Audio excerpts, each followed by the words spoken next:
seen things most people wouldn't believe. Hey, what's up guys? This is Brian at Whisper Status 74. Welcome to the community, welcome to the channel. If this is the first time you're seeing me, please consider liking and subscribing. This is a Best Buy walkthrough video. This is the Sony Z8h 8K full array local dimming display for 2020 from Sony. This is the first time me seeing it in a Best Buy. This is in the Magnolia section in Trumbull, Connecticut. It is $5,000. I've seen this display in Value Electronics, had some hands-on time with it, but not seen it in a Best Buy. This is the Samsung 8K full array local dimming flagship, the 950TS at also $5,000. The reason you haven't seen many of these Best Buy walkthrough videos is there's been very little inventory due to what's happening in the world. Either things were closed or even their Magnolia section had very little in terms of inventory. You can see the back of both panels there with the side grille body of the Samsung. Both are rather thick, but they are full array. You have the checkerboard back of the Z8h, which you'll see on the Master Series displays. The Z9G was never in a Best Buy, and this is the first time of me seeing the Z8h. Being in the Magnolia section, what's interesting is it's very bright. Normally those lights are off, but perhaps they wanted to show these displays in more light. It does lend to their strengths. Having OLEDs in the house for the last year or so, including the 77-inch CX and the Sony A9S, it is amazing to see some LEDs. LEDs are where my heart is. I love the high peak brightness and the very clean, sharp image of LEDs. The Z8h is excellent. However, I do feel it is a step back from the Master Series Z9G, which reached 4,000 nits, had many more zones, and also had the backlight master drive. The 950TS is also gorgeous. This is their demo material. Both have 8K material on them. You can get very close to them without seeing any pixels. They look amazing. I'll be jumping around the store here. There are times where I'm doing the narration later due to the music in the background. This is a week later. The prices will change with Black Friday, though Black Friday doesn't always affect the higher end displays. So here we are jumping to the Sony A9G. We'll go back and forth with the Sony. It is, I believe there's an A8H above it. But again, normally in Magnolia, this is a darker environment. You'll have to read these prices off at your leisure. A little hard for me to read them after, but you're looking at $2,500, and the one above it is $1,499. But the $1,499 actually, I believe, is a soundbar. So they do mix and match a lot of displays due to the lack of inventory. There is the Sony 900H. The 900H to me is more impressive the larger it gets. $1,799, that is a great price. The 950H kind of gets lost in the shuffle here, looking back at the 8K models. My trepidation for the 8K is, or my apprehension I should say, is the price. They are $5,000 at 75 inches, and the OLEDs at 77, they are 4K, are quite a bit less expensive. The A9G is absolutely stunning. I believe that's the A8H above it. What you're going to see over to the right is the Samsung lineup. I believe it's a Q950T and a 900. Oh, this is actually them right here. It's a 900TS. And you should see a Q90T here, which I believe is at 65 inches at $1,899. They have included the open box. I'm jumping around a little bit with the camera here. To the left is an A9G and an A8H. The Samsung lineup is gorgeous. Their demos are amazing. They've always had the best demos as far as the blacks and the colors.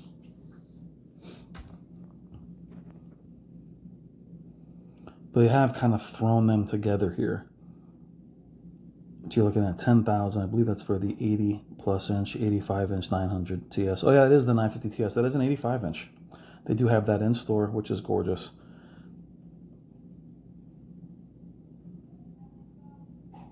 So you're gonna have to go back and read those on your own, but You see the 85-inch 900TS versus the, I believe an A9G is actually on the right of it as well. Sorry about the focusing or lack of focusing. Oh, there we go.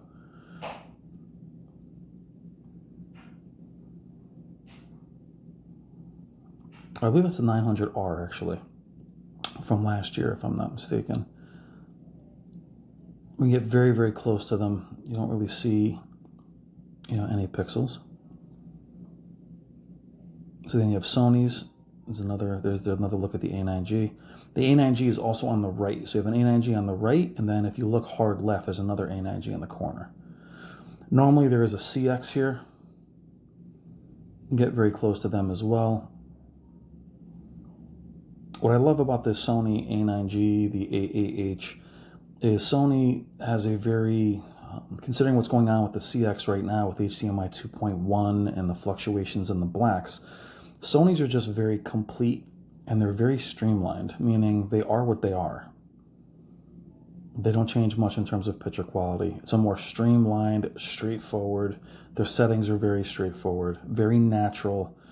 They're amazing.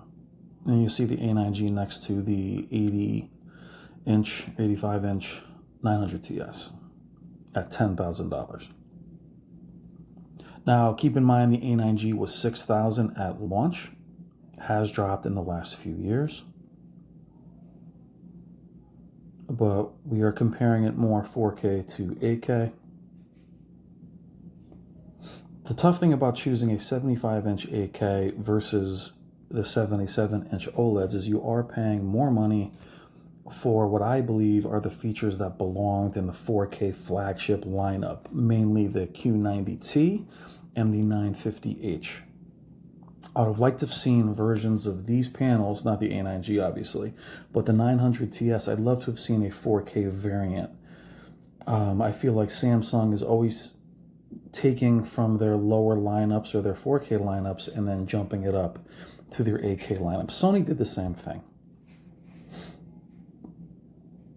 Now, $5,000 this is not $5,000, but the 75-inch is $5,000. I know that's very expensive for many of you. It's very expensive for me as well. But keep in mind that the Vizio P series in 2016 was $4,000 at 75. So the prices have dropped.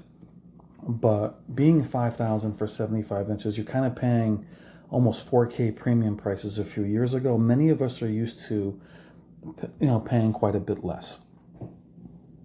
Hard for me to spend $5,000 on a display that is smaller than the 77. I will tell you, you can tell how the 77-inch is very close in size, even though they are huge difference in size. But 77 from 75, having a 75-inch for many years, it is a noticeable difference in size. So the 77 and 80 plus here look pretty similar.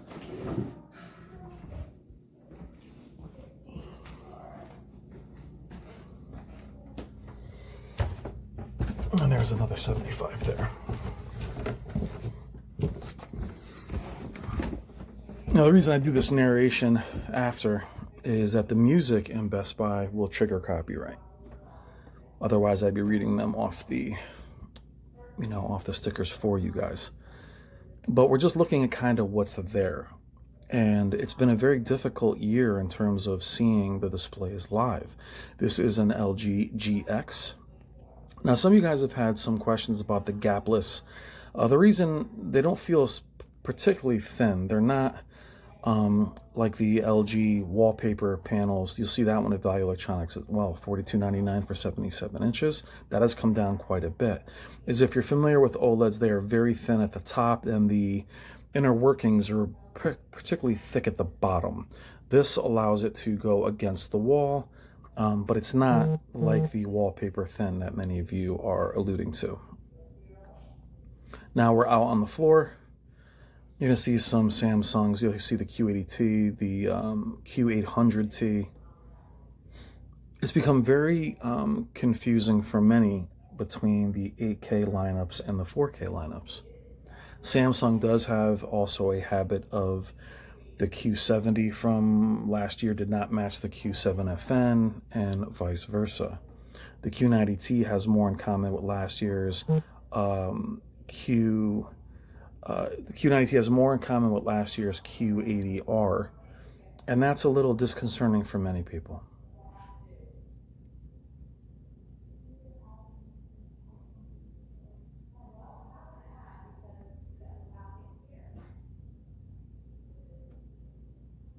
Now, I wish we could all show everyone more live footage versus demo material. And we'll take a quick look here. Now you're looking at the LGs, 65 inches, which has also come down quite a bit. My 55-inch was that price at launch. Now, in the industry, the cleanest panel out of the lineup for OLEDs, from what I understand this year, is 55 inches. In terms of screen uniformity.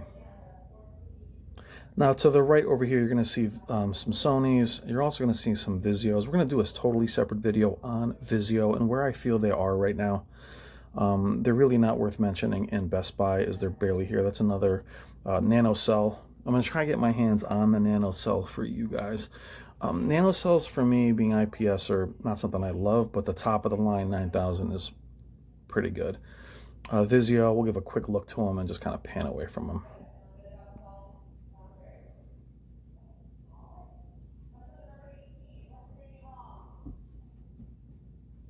Now back to the Q950T. Sorry, we're jumping around. This was all kind of spliced together later. Also went into a Costco. That'll be the next video you guys will see. But it's nice to see Best Buy having, more inventory than they had even a few weeks ago. Q950T. Now, myself personally, I don't feel the need to have 8K.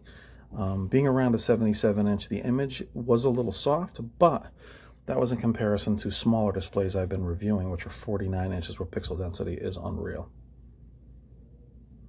So again, go back and check these prices at your leisure. This is the quick look at what's out there right now.